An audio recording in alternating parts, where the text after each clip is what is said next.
Millones de cámaras nos graban todos los días. La mayoría no significa nada, solo la vida pasando. Pero a veces una simple grabación captura algo que nadie debía ver. Estos son 6 de los momentos más perturbadores jamás captados por una cámara. Era el 11 de marzo de 2016, en Kreuzberg, Berlín. El aire afuera estaba frío, y dentro de una estrecha galería de almacén, la gente hacía fila para la inauguración de la instalación de un joven artista. La obra prometía disolver la percepción a través de niebla densa e iluminación. Nadie esperaba que esa ilusión se volviera mortal.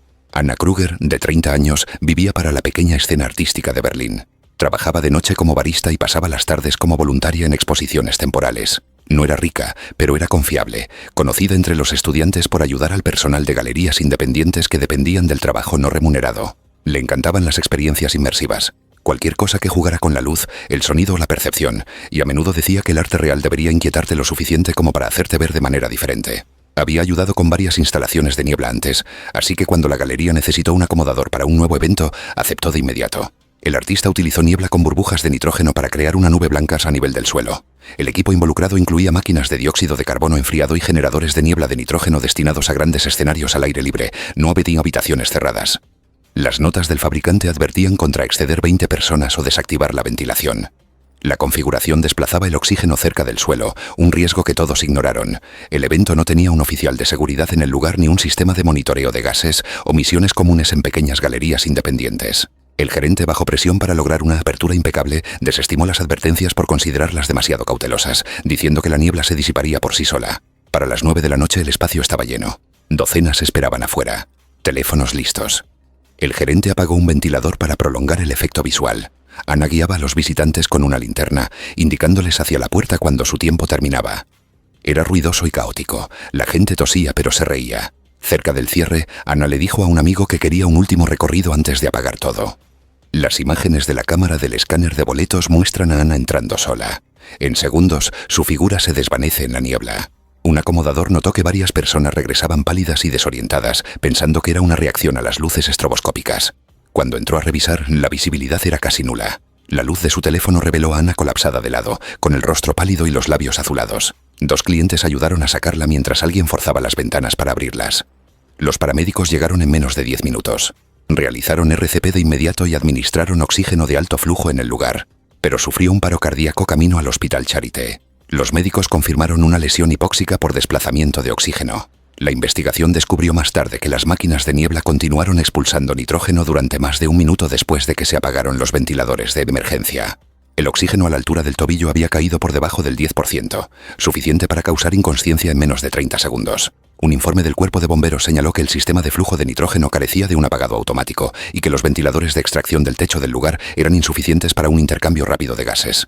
El control de ventilación había sido fijado con cinta adhesiva anteriormente para evitar reinicios durante las presentaciones. La noticia se difundió por la comunidad artística de Berlín durante la noche. La galería cerró sus páginas sociales y otros lugares cancelaron silenciosamente espectáculos inmersivos. Los artistas debatieron sobre la responsabilidad. Algunos lo llamaron un trágico fallo del sistema. Otros culparon al deseo imprudente de llevar la experiencia más allá de los límites seguros. El artista detrás del evento se retiró de la vida pública, rechazando entrevistas. Era el 19 de julio de 2014, en el aeropuerto regional de Cornwall. El espectáculo aéreo del fin de semana atrajo a cientos de aficionados. El zumbido de motores y maquinaria diésel se mezclaba con risas y charlas. En algún lugar de ese ruido, una pequeña decisión de acercarse un poco más para obtener una mejor toma se volvería irreversible. Callum Price, de 24 años, había estado obsesionado con la aviación desde la infancia. Estudió mantenimiento de aeronaves, pero aún no había conseguido un trabajo a tiempo completo, complementando sus ingresos haciendo edición de video freelance y subiendo clips de vuelos a un pequeño canal de YouTube. Anhelaba reconocimiento dentro de la comunidad en línea de avistamiento de aviones, un mundo especializado que premiaba los ángulos atrevidos y la proximidad. Su canal había alcanzado recientemente 10.000 vistas en un video filmado cerca de una calle de rodaje, lo que lo animó a ir más allá. Sus amigos lo conocían como brillante pero impulsivo. Callum llevaba una cámara reflex digital con un objetivo fijo, un pequeño estabilizador y auriculares con cancelación de ruido para monitorear el sonido. Las condiciones del día eran ideales. Vientos calmados, buena luz y un de Havilland Vintage de doble hélice programado para despegar al mediodía. Quería una toma baja de frente de su despegue con el tren de aterrizaje elevándose sobre su cámara. Los mariscales habían colocado líneas de cuerda a lo largo de la plataforma, pero los aeródromos más pequeños a menudo permitían acceso informal. Los vehículos terrestres operaban en proximidad cercana a los espectadores.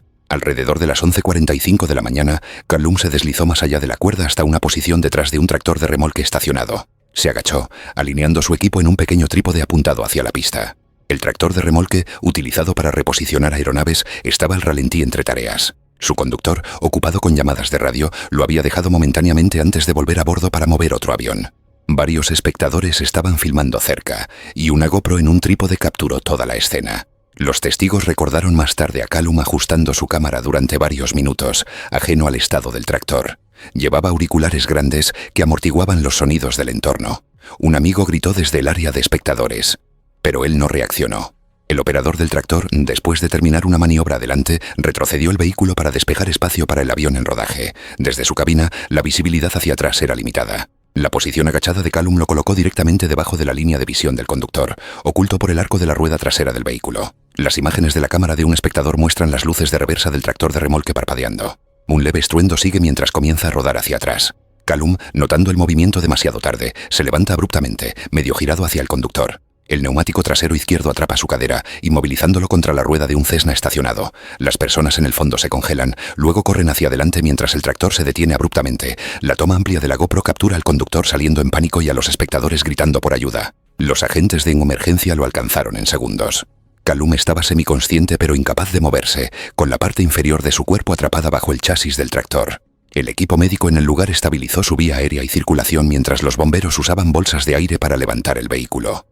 A pesar de la rápida extracción, entró en shock por un trauma pélvico masivo. Los esfuerzos de reanimación continuaron durante 20 minutos antes de que fuera declarado muerto en la pista aproximadamente a las 12:10 de la tarde. Las autoridades revisaron las imágenes y citaron múltiples fallos en la gestión de multitudes y la seguridad del equipo. La investigación describió la combinación de supervisión relajada y acceso de espectadores como negligente por diseño del evento. El Cornwall Air Show fue descontinuado después de esa temporada. Clips aficionados circularon brevemente en línea antes de ser eliminados a petición de su familia. Sus padres evitaron entrevistas, emitiendo solo un breve mensaje agradeciendo a los rescatistas. Era el 3 de junio de 2013, en Lyon, Francia. La Rue des Capucines había estado medio cerrada durante semanas. Sus antiguas fachadas de piedra estaban alineadas con barricadas y el fuerte olor a cemento húmedo en el aire. Bajo las vallas temporales, un pequeño equipo subcontratado trabajaba horas extras para terminar una zanja estrecha que atravesaba la calle adoquinada. La decisión de continuar con otro turno tardío a pesar de las crecientes lecturas de gas parecía práctica en ese momento. Solo un día más para mantener el cronograma. Marc Moreau, de 41 años, era un capataz con 2 décadas de experiencia en obras municipales. Había comenzado como excavador en sus 20 años y había ascendido. Conocido por mantener la calma cuando otros entraban en pánico, dirigía un pequeño equipo de 6 personas bajo un subcontratista de la ciudad que manejaba las conexiones de servicios para la expansión del metro de Lyon. La empresa dependía de mantenerse en favor con el contratista principal, y Marc a menudo asumía horas extra para cumplir con los plazos. La zanja que estaban cortando era parte de un enlace de drenaje entre las líneas de servicios públicos antiguas y nuevas. Poco profunda según los estándares del metro, pero complicada por las bodegas y vacíos centenarios del vecindario. El terreno aquí era impredecible. Residuos orgánicos antiguos y bolsas de gas eran comunes, y los protocolos de seguridad municipales requerían ventiladores de ventilación y controles periódicos de gas. Los medidores habían mostrado niveles fluctuantes de metano durante 2 días, rondando los umbrales de advertencia.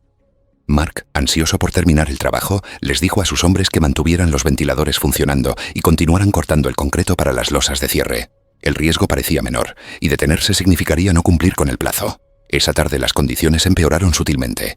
El aire estaba pesado y húmedo, y el extractor portátil chisporroteaba intermitentemente debido al polvo que obstruía su entrada. Un trabajador más joven mencionó un olor tenue en la zanja, pero Marc lo desestimó. Ya habían perforado la mitad de la longitud. Retroceder ahora perdería horas. Más tarde, las cámaras de una tienda cercana mostraron a los peatones pasando mientras el equipo trabajaba detrás de las vallas. Las cámaras fijas del gobierno captaron la misma escena con detalles granulados. Un hombre de pie junto a la zanja con una sierra, otros paleando escombros. A las 17:42, un tenue vapor blanco se elevó desde el pozo abierto. Un trabajador se giró señalándolo. Antes de que alguien reaccionara, estalló un destello. Un resplandor blanco plano que llenó el cuadro, seguido de una nube de polvo rodante. La onda de presión de la explosión lanzó a los hombres hacia atrás, esparciendo cascos y herramientas por la calle. Las ventanas a lo largo de la cuadra se rompieron hacia adentro. Los transeúntes corrieron hacia el humo mientras los escombros se asentaban. La zanja misma se había colapsado hacia adentro, con aislamiento quemado y tablas astilladas visibles bajo una capa de polvo. Dos trabajadores yacían cerca de la acera, aturdidos pero conscientes. Mark había estado directamente sobre la sierra cuando el gas se encendió. Los bomberos llegaron en 5 minutos, respondiendo a múltiples llamadas de emergencia y ordenaron inmediatamente a los técnicos de la compañía de gas que cerraran las válvulas cercanas. El equipo aseguró el área, utilizó detectores portátiles para descartar fugas residuales y buscó en el pozo con cámaras térmicas antes de sacar a los heridos. Mark fue declarado muerto en el lugar por trauma de explosión y lesiones internas. Una investigación por parte de las autoridades determinó más tarde que la concentración de metano había aumentado momentos antes de la ignición, probablemente desde una pequeña cavidad subterránea que ventilaba hacia la zanja abierta. El motor de gasolina de 2 tiempos de la sierra de corte emitió una chispa al golpear una junta de varilla, suficiente para encender la mezcla de aire y combustible. La Rue des Capucines permaneció acordonada durante meses. El subcontratista fue multado por incumplimiento de las obligaciones de seguridad y el contratista principal fue citado por supervisión insuficiente del sitio. El equipo sobreviviente de Mark se negó a trabajar en túneles durante el resto del año. Varios se trasladaron a proyectos de superficie o renunciaron por completo. Era el 29 de agosto de 2018, en un aeropuerto en el sur de Tailandia. Un Boeing 737 estaba estacionado en la plataforma, con sus motores en marcha para las verificaciones previas al despegue. Somsak Anurak, quien había caminado por estos pasillos durante 2 décadas, se movía sin prisa. Esa familiaridad hizo que lo que siguió fuera aún más absurdo. Somsak, de 46 años, era un técnico de tierra senior bajo un contratista externo que daba servicio a múltiples aerolíneas. A lo largo de los años, había entrenado a docenas de manejadores más jóvenes y se había ganado una reputación de ser confiable, callado y obstinadamente chapado a la antigua.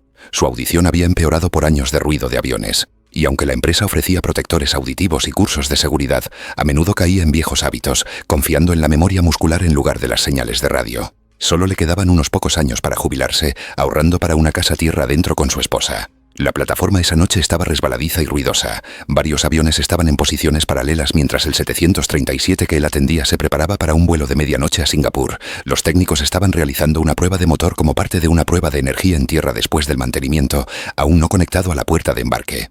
El procedimiento requería acceso restringido, con conos y líneas de seguridad marcando las zonas de peligro de entrada y salida, aproximadamente 25 pies hacia adelante y 100 pies hacia atrás a empuje mínimo. Los equipos de tierra fueron informados, pero con el turno retrasado, muchos se movían dentro y fuera de las zonas libremente. A Somsak se le asignó recoger los carritos de equipaje vacíos y asegurar la última barra de remolque. Poco después de las 11 de la noche, el motor izquierdo del 737 comenzó a operar en ralentí bajo. Las balizas de advertencia parpadeaban, pero en la abarrotada plataforma se mezclaban con docenas de otras luces. Somsak notó que uno de los conos de seguridad naranja brillante se había caído cerca de la línea de admisión. Caminó hacia él mientras los demás cargaban carritos en el remolcador. Las cámaras de seguridad mostraron más tarde que sostenía una radio portátil contra el micrófono de su pecho mientras se agachaba para recoger el cono, aparentemente sin darse cuenta del creciente zumbido del motor. El compañero de trabajo más cercano, a unos 15 metros de distancia, luego dijo a los investigadores que Somsak estaba directamente frente a la línea de admisión durante al menos 3 segundos antes de desaparecer de la vista. La cámara de seguridad lo capturó claramente. Las tiras reflectantes de su chaleco parpadearon en el chorro de aire, luego se movieron hacia adelante cuando la succión se intensificó. El cono rodó hacia el motor y en el mismo instante Somsak fue jalado fuera de equilibrio, primero tambaleándose, luego desapareciendo como si fuera arrastrado a través de una puerta. Un golpe distintivo y un destello de llamas siguieron cuando las aspas del ventilador ingirieron escombros. El personal de tierra se apresuró hacia adelante mientras el motor se apagaba automáticamente después de una parada del compresor y una pérdida de llama. Los equipos de emergencia llegaron en minutos, acordonando la aeronave y asegurando la escena. El personal de mantenimiento inspeccionó la entrada. Lo que quedaba del chaleco reflectante estaba enredado en el cubo del ventilador y la primera etapa del compresor. Los equipos de recuperación más tarde utilizaron herramientas y la remoción parcial del carenado del ventilador para despejar los escombros. El informe del forense indicó muerte instantánea por trauma contundente y lesiones internas masivas. Los ingenieros confirmaron que el motor ingirió múltiples objetos extraños en medio segundo, causando un desequilibrio del ventilador, daño en los cojinetes y apagado automático. Los investigadores de aviación civil concluyeron que la causa fue un error humano, agravado por la fatiga y fallos en los procedimientos. Los conos de la zona de exclusión habían sido colocados incorrectamente y no se había asignado un encargado de seguridad o un operador de auriculares para vigilar el área del motor en funcionamiento, contrario al protocolo. El informe señaló que la audición parcialmente discapacitada de Somsak probablemente le impidió reconocer el peligro al cruzar la línea. 2 noches después, los trabajadores del aeropuerto realizaron una vigilia silenciosa en la misma plataforma. Docenas de velas alineaban el límite rojo pintado cerca de donde él había caído. Las autoridades emitieron un breve comunicado reconociendo un incidente durante las operaciones en tierra. El motor dañado del 737 fue revisado y volvió al servicio 3 meses después. Era el 4 de marzo de 2016 en Amberes, Bélgica. La mañana era rutinaria dentro del complejo industrial de Van Globe Detergents. Nada en el turno se destacó excepto la silenciosa insensatez de intentar terminar un trabajo con demasiada eficiencia. Marianne de Wild, de 33 años, había trabajado en Van Globe durante 8 años. Técnica de calidad, era conocida por su precisión que rozaba la obsesión. Escritura ordenada y libros de registro, lecturas decimales exactas, márgenes perfectos en el portapapeles. Fuera del horario laboral, era pragmática y estable, alguien en quien los compañeros de trabajo confiaban para revisar su trabajo. Pero la familiaridad con la planta la hacía sentirse lo suficientemente cómoda como para tomar atajos cuando las pequeñas cosas parecían inofensivas. Sus supervisores confiaban tanto en ella que rara vez cuestionaban sus métodos. Los tanques que supervisaba tenían décadas de antigüedad, construidos de acero inoxidable delgado destinado a almacenar detergentes a presión atmosférica. La presión negativa era su debilidad. Cada empleado lo aprendió durante la capacitación. Sin embargo, en la práctica las ventilaciones se atascaban todo el tiempo, y drenarlas sin reparación era común, una solución temporal que usualmente funcionaba. El manual de seguridad de la planta, plastificado y ignorado, advertía que las ventilaciones cerradas durante el drenaje podían llevar a un colapso catastrófico. Estaba escrito en letras rojas y negritas que probablemente había leído 100 veces. Esa mañana, a Marianne se le asignó drenar el tanque 4, un mezclador de 20.000 litros usado para líquidos concentrados. El mantenimiento estaba atrasado, así que se ofreció a grabar el procedimiento como un clip de entrenamiento interno. Colocó su teléfono en un trípode, apuntando a la salida inferior del tanque, hablando claramente a la cámara mientras describía la secuencia de válvulas. El ingeniero de turno de la planta había registrado la línea de ventilación como atascada el día anterior, pero no se había emitido ninguna orden de reparación. La línea de ventilación sobre su cabeza se había atascado a medio abrir, pero la aguja del medidor permanecía inmóvil y ella lo desestimó. Un colega que pasaba mencionó haber escuchado un tono sibilante de la línea, pero ella lo desestimó, probablemente asumiendo que era presión residual. El tanque estaba casi vacío cuando el tono del sonido se profundizó, una advertencia que nadie reconoció hasta que fue demasiado tarde. En el fondo de la grabación hay un sutil chirrido metálico alrededor de los 20 segundos. Más tarde los investigadores ralentizarían ese audio para aislarlo, el momento en que la presión interna cayó por debajo de la atmosférica. La carcasa del tanque comenzó a flexionarse hacia adentro. Marianne se acercó, mirando el medidor, todavía narrando. Luego, sin un desencadenante visible, el cilindro de acero se hundió. Ocurrió en menos de medio segundo. Las paredes superiores se doblaron hacia abajo. Las costuras a lo largo de las soldaduras se rompieron como disparos de rifle. La implosión la trajo hacia adelante antes de que pudiera reaccionar, un vacío succionando aire y espuma suelta hacia la superficie que colapsaba. Los compañeros de trabajo en la bahía adyacente escucharon lo que luego describieron como un solo trueno. Uno corrió y encontró el tanque reducido a un óvalo aplastado, con los extremos doblados hacia adentro como una lata exprimida. Vieron el borde de su chaleco reflectante atrapado debajo del borde retorcido.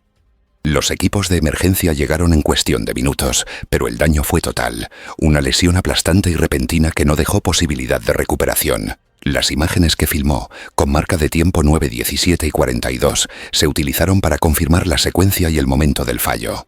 Los investigadores encontraron la válvula de ventilación completamente atascada y la línea de alivio de vacío desconectada durante un mantenimiento anterior. También se encontró un accesorio de ruptura de vacío fallido en el suelo cercano, probablemente desplazado por vibraciones semanas antes. Las operaciones en Van Globe se reanudaron después de 3 días, aunque la mayoría de los empleados se negaron a trabajar cerca de la bahía reconstruida durante semanas. Los supervisores añadieron nuevas reglas de bloqueo y prohibieron los procedimientos de limpieza en solitario. La grabación de Marianne fue editada, silenciada y distribuida como parte de un módulo de seguridad continental. Era el 16 de abril de 2017, en Pattaya, Tailandia. Las calles bajo las luces de neón de Soi Buakhao se estaban vaciando después de la medianoche. Desde el 4º piso de un hotel económico, las risas se escuchaban débilmente sobre el sonido del tráfico. Era el tipo de hora tardía y tonta cuando los pequeños desafíos comienzan a parecer inofensivos. Michael Torres, de 32 años, de la ciudad de Cebú, trabajaba como técnico de centro de llamadas en turnos nocturnos para una empresa de telecomunicaciones australiana. Era conocido como el tipo que podía hacer soportable cualquier turno aburrido, ruidoso, divertido, un poco imprudente al beber. Ese fin de semana en Pattaya fue su primer viaje al extranjero, organizado por un compañero de trabajo que había encontrado vuelos baratos y un paquete de hotel en línea. Había pasado la mayor parte de la noche filmando clips de TikTok, bailando con extraños y mostrando su vista de las luces de la ciudad. No era un influencer, solo otro tipo actuando para su teléfono, buscando unos segundos de atención. El hotel en sí era viejo, un bloque de concreto de 4 pisos con pintura azul descascarada y barandillas desgastadas por años de aire salado. Los balcones eran estrechos, apenas de 2 pies de profundidad, con una barandilla baja a la altura de la cintura. Legales según el código, pero frágiles en algunos lugares. Los bordes debajo de ellos estaban destinados al desagüe de lluvia, no para pararse. Los locales lo sabían, pero los turistas los trataban como accesorios. Alrededor de la 1:20 de la madrugada, Michael y 2 compañeros de trabajo regresaron del bar en la azotea al otro lado de la calle. Las cámaras de seguridad del hotel los captaron riendo en el pasillo antes de salir al balcón para fumar cigarrillos. Cámaras cercanas, incluida una que daba a la fachada desde otro edificio, grabaron los siguientes 10 minutos en color granuloso. Se inclinaron sobre la barandilla gesticulando hacia la calle, luego se turnaron para imitar un desafío viral de TikTok, fingiendo equilibrarse en bordes estrechos para las fotos. Uno de sus amigos se rió nerviosamente y le dijo que parara, pero Michael, sosteniendo su teléfono en una mano, dijo que ya lo había hecho antes. No se tomaba en serio el peligro. Solo era parte del acto. Las imágenes lo muestran poniendo un pie en el borde, el otro todavía en el azulejo del balcón. Se estabilizó con la mano izquierda en la barandilla, sonriendo hacia la luz del teléfono. Un leve chirrido metálico siguió, no fuerte, solo lo suficiente para que un amigo levantara la vista. Michael desplazó su peso ligeramente hacia atrás, la suela de su sandalia resbalando en la condensación. Sus manos se lanzaron hacia la barandilla, pero fallaron por centímetros. La caída fue silenciosa hasta el breve y sordo impacto en el toldo de abajo, seguido por el fuerte golpe en el pavimento. Un guardia de seguridad dentro del vestíbulo escuchó el ruido y salió corriendo. Encontró a Michael boca abajo cerca de la base del marco del toldo. Una pierna doblada de manera antinatural debajo de él. El registro de radio del guardia y el registro de despacho equivalente al 911 marcaron la llamada a los servicios de emergencia a la 1:23 de la madrugada. Los paramédicos llegaron en cuestión de minutos desde una unidad cercana de la Fundación de Rescate, pero confirmaron la muerte en el lugar. Trauma contundente consistente con una caída de 4 pisos. La policía documentó la posición del teléfono y el paquete de cigarrillos cercanos antes de sellar el área. El informe policial tailandés lo describió como una caída accidental debido a un comportamiento inseguro. En Cebú, sus compañeros de trabajo recolectaron donaciones para repatriar sus restos. Su familia recibió la llamada antes del amanecer. De los 2 amigos que habían estado con él, uno le dijo a los reporteros que el video fue eliminado inmediatamente después del accidente. El otro eliminó sus cuentas de redes sociales días después. El pequeño servicio fúnebre terminó antes del mediodía con la familia eligiendo no hablar, solo observando mientras el ataúd era bajado al suelo bajo una lluvia ligera. Gracias por ver. Si te gusta lo que ves, haz clic aquí.